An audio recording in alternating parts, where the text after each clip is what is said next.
So again, it's a pleasure to introduce Hilmar from Gelato, who just recently added support for Avalanche as a blockchain as a service provider, and dive deep into what Gelato can offer as unique features to your L1. So thanks everyone. Please welcome Hilmar.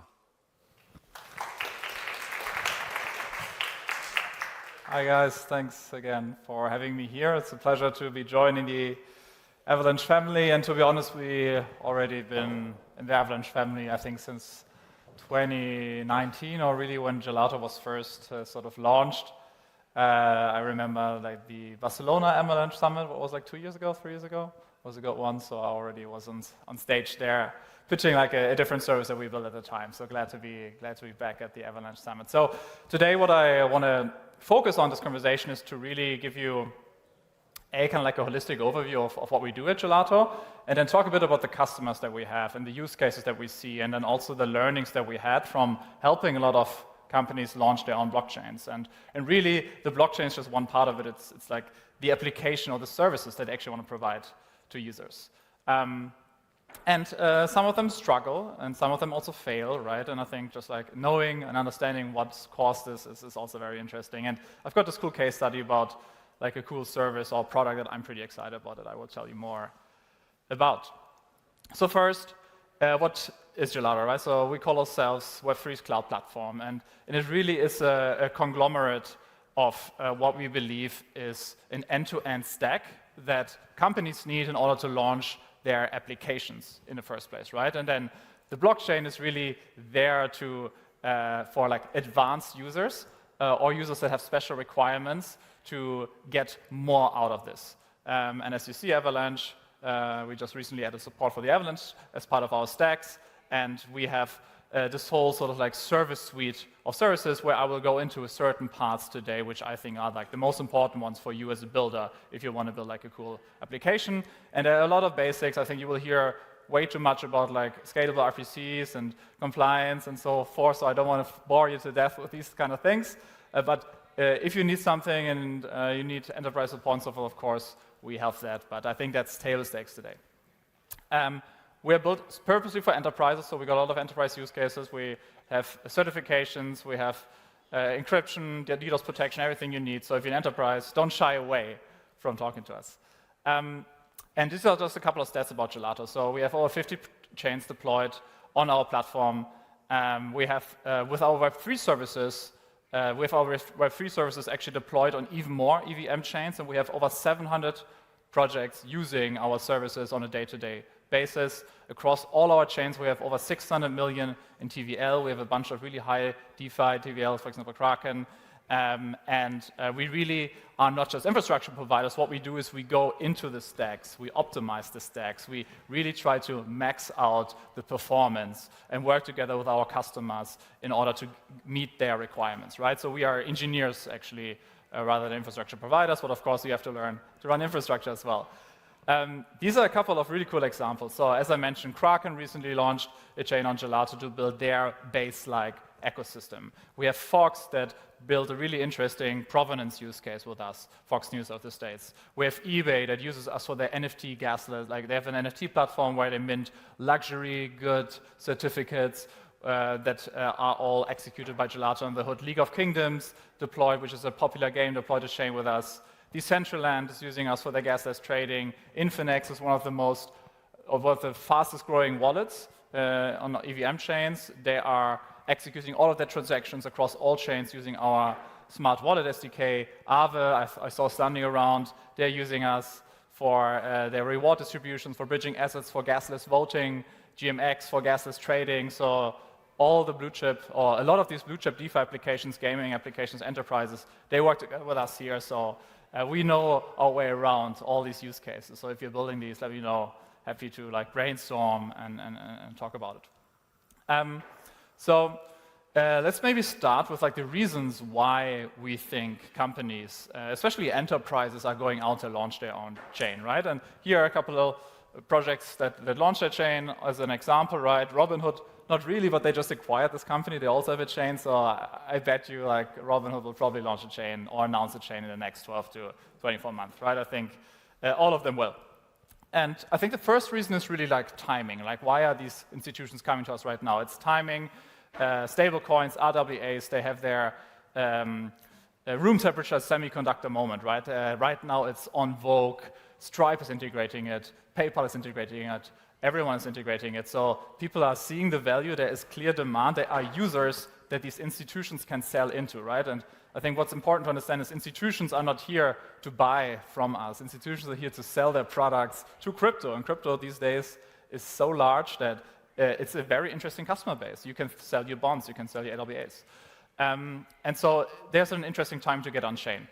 If you want to get on-chain, Santi from Inversion just gave a presentation on the main stage, and I think one of the biggest points he made is value capture. If I'm going all in to build a financial service on-chain, what does the value chain look like? And if you look at crypto applications in general, there are really like three main use cases that capture a lot of value.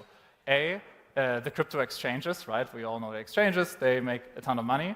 Then you have stablecoins. Stablecoins are on vogue. Stablecoins, Tether, for example, the most profitable business in human history, probably, right? And then you have blockchains. You have blockchains, the settlement layer that facilitates all of this, right?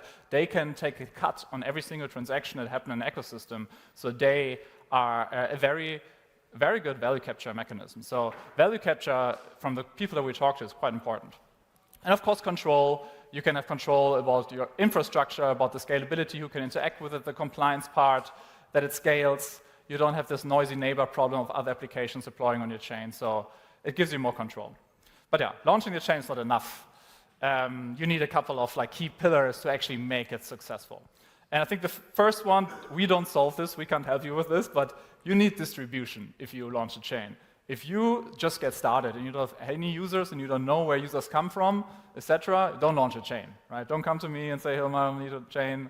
It doesn't make sense, right? Like, you should launch a chain once you have an idea how to get distribution and users, because then it actually makes sense to have control of the environment, the scalability benefits, etc.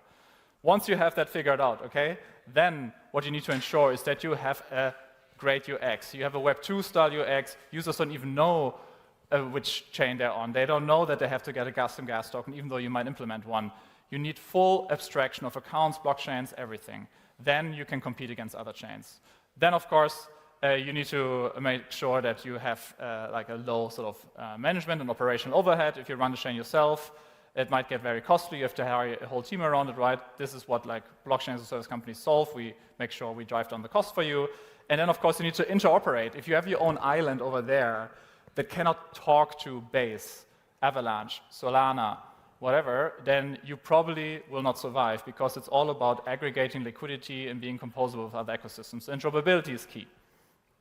And so what we really learned, these are the three pillars of building a successful chain, a successful Avalanche L1 in this case, is you need to figure out the UX layer, you need to figure out the execution layer, which is the blockchain part, which I won't focus too much around because it's really table stakes, in my opinion, and then the interoperability.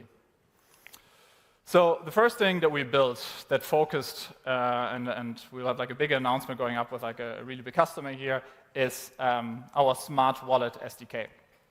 And it is there to provide really an invisible blockchain experience for a user. So users shouldn't even notice they are on a chain. There's this nice saying of like building an application which is a DeFi mullet.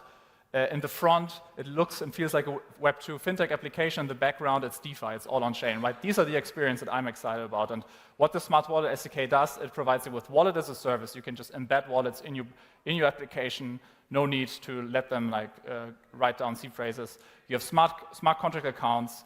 They are 437 compatible, also 7702. By the way, Martin, when 7702 on Avalanche? I already said, please get this speed up, but I'm sure it will come very soon. And then, of course, our paymaster bundler infrastructure, right? All of this together provides really a magical user experience. And a cool example is what we're building with Kraken. It's a BTC-backed loan use case. So brokers, exchanges, wallets, they have users that have BTC on their account, but usually these are like on centralized exchanges, in the custodial service, etc. These BTCs can actually be used as collateral to borrow funds, right? And these funds, usually you can borrow at pretty low interest rates. And then if you look at the DeFi opportunities out there, you can earn 9% on a private credit tokenized fund from Apollo these days. You can leverage this up on Morpho, you get 16%, right? So you're leaving money on the table. Your users are leaving money on the table, and you as a company as well. So I think this is a no-brainer use case to implement for all these like big guys that have BTC already on their platform and users. And so what we did is with the Smart Wallet SDK, we can provide a seamless one-click experience where users don't even know they're on chain. It feels like you're on a Robinhood fintech-like application.